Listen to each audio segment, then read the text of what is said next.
दोस्तों, आज भी हम ऐसे समाज में जी रहे हैं जो आज भी पुरुष प्रधान है। आज भी जब लड़की का जन्म होता है तो अधिकतर घरों में मायूसी छा जाती है। और मित्रों, यह और कुछ नहीं बल्कि हम मनुष्यों की अज्ञानता है। लड़की को पूछ समझते हैं, परंतु आपको जानकर हैरानी होगी, लड़की का जन्म हर किसी के घर में नहीं होता, बल्कि उसी के घर होता है जो भाग्यशाली होते हैं और अपने अपने पुण्य कर्म अर्जित किए होते हैं। और आज हम आपको यही बताने जा रहे हैं कि भगवान कैसे घरों को लड़की का जन्म देने के लिए चुनते हैं, और वह कौन से पुण्य कर्म है जिसकी वजह से कोई भी इंसान बेटी का माँ बाप बनता है। दोस्तों, एक बार भगवान श्री कृष्ण से अर्जुन पूछते हैं कि माधव, किन कर्मों के कारण किसी के घर पुत्री धन की प्राप्ति होती है, अर्थात कैसे घरों में बेटियों का जन्म होता है।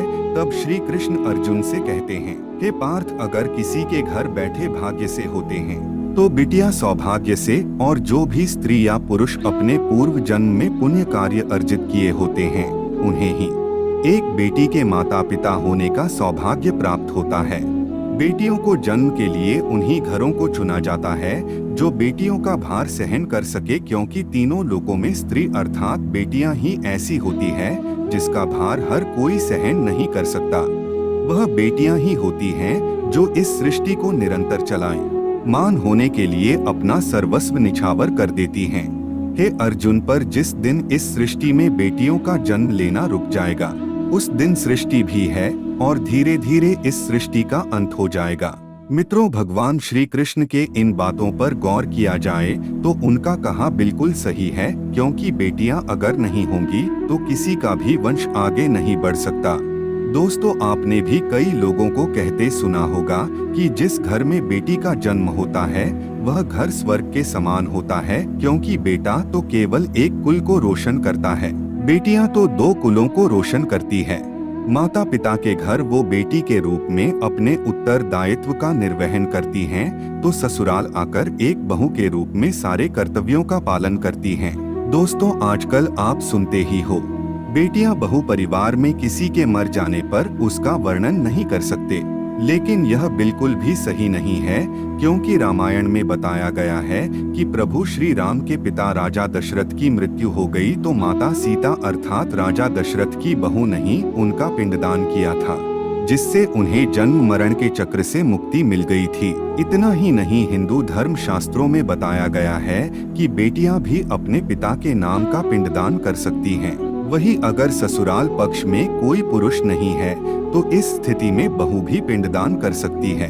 इसलिए मित्रों, वह लोग बहुत किस्मत वाले होते हैं जिनकी घर में बेटी जन्म लेती है। वही वह परवल किस्मत के होते हैं जिनके घर एक से ज्यादा बेटियां होती हैं। शायद यही कारण है कि बेटियों को लक्ष्मी कहा गया है।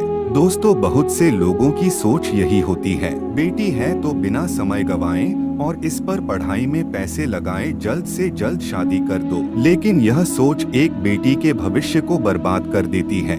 जरा सोचिए, एक बच्ची के मन में कितने सपने होते हैं, उसे कुछ करना है लेकिन यह सपने सिर्फ सपने ही रह जाते हैं। इसलिए अपनी बेटियों को सपने पूरे करने देना चाहिए, उन्हें जीवन में हर वह खुशी दे जो उन्हें मिलनी चाहिए। एक बेटे से ज्यादा एक बेटी हमेशा अपने माता पिता के लिए सोचती है। माता पिता को प्यार और अपनापन बेटी ही दिखा सकती है। बेटी के जन्म को एक जश्न की तरह मनाना चाहिए। माता पिता को बेटी को हमेशा एहसास दिलाना चाहिए कितने खास है बेटी है। क्या बेटी माता पिता के लिए बोझ होती क्या? मित्रों, बेटी कभी भी बाप पर बोझ नहीं होती, वह सिर्फ अपनी और अपने परिवार की किस्मत बनाने के लिए जन्म लेती है। एक कथा के अनुसार दो मित्र लंबे समय के बाद एक दूसरे से मिले। एक दोस्त ने दूसरे से उसका हाल पूछा तो जवाब में उसने कहा कि मेरे हाल तो एकदम बढ़िया है, और हो भी क्यों ना मेरे दो बेटे जो है। तभी वह अपने दोस्त से पूछता कि तेरे घर में कितने बच्चे हैं। दोस्त खुशी के साथ बताता है कि मेरे घर में दो बेटियां हैं। उसका दोस्त भगवान का शुक्रिया अदा करता हुआ कहता है कि मैं धन्य हूँ, मेरे घर बेटियां नहीं। यह सुनकर पिता की आंखों में आंसू आ गए। तभी उसकी बेटी पिता के मित्र से कहती है कि अंकल, भगवान हमेशा भाग्यवान को ही बेटी देते हैं, कभी गरीब को बेटी के रूप में माता लक्ष्मी नहीं देते। भगवान उसी को पुत्री का सुख देते हैं जिसके अंदर पालने की सामर्थ्यता होती है, जो गरीब होकर भी अपनी बेटी को पाल सकता है। एक बार स्वामी विवेकानंद वैष्णो देवी की सीढ़ियां चल रहे थे। बगल से किसान अपनी बेटी को कंधे में बिठाए चढ़ाई चल रहा था। तभी स्वामी विवेकानंद ने कहा कि बाबा, आपकी बेटी का बोझा आपको लग रहा होगा, इसको मैं उठा लेता हूँ और माता वैष्णो के दरबार तक ले चलता हूँ। सबके सामने स्वामी विवेकानंद से कहा कि बेटी कभी भी बाप के कंधे पर बोझ नहीं होती। बेटियां अगर बाप के कंधे पर हों तो वह हर बोझ को हल्का कर देती है। मित्रों, बेटियां कभी भी धन की भूखी नहीं होती, जो सिर्फ मान और सम्मान की भूखी होती है। कौन सा कर्म करने से बेटी के रूप में जन्म लेते हैं? अब सोचने वाली बात है कि कौन सी कर्म के बाद आप किसी के घर लड़की के रूप में जन्म लेते हैं और उनके घर के लिए लक्ष्मी का रूप साबित होते हैं। गरुड़ पुराण में बताया गया है कि जब आत्मा को नया जन्म मिलता है तब आत्मा को शरीर के अनुसार व्यवहार में चलकर अपने कर्म करने होते हैं।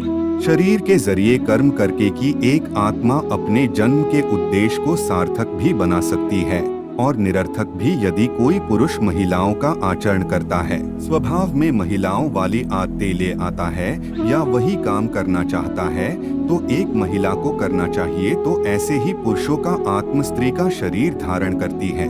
वहीं गरुड़ पुराण में बताया गया है, यदि कोई व्यक्ति मृत्यु के अंतिम क्षण में किसी स्त्री को याद करते हुए प्राण त्यागता है तो वह अगले जन्म स्त्री के रूप में जन्म लेता है। वही अगर वह अंतिम क्षण में परमेश्वर का नाम लेता है तो वह मुक्ति के मार्ग पर अग्रसर हो जाता है। तो मित्रों, आज की इस वीडियो में बस इतना ही। हम उम्मीद करते हैं कि हमारा वीडियो आपको पसंद आया होगा। हमें कमेंट करके जरूर बताएं कि आपको वीडियो कैसा लगा।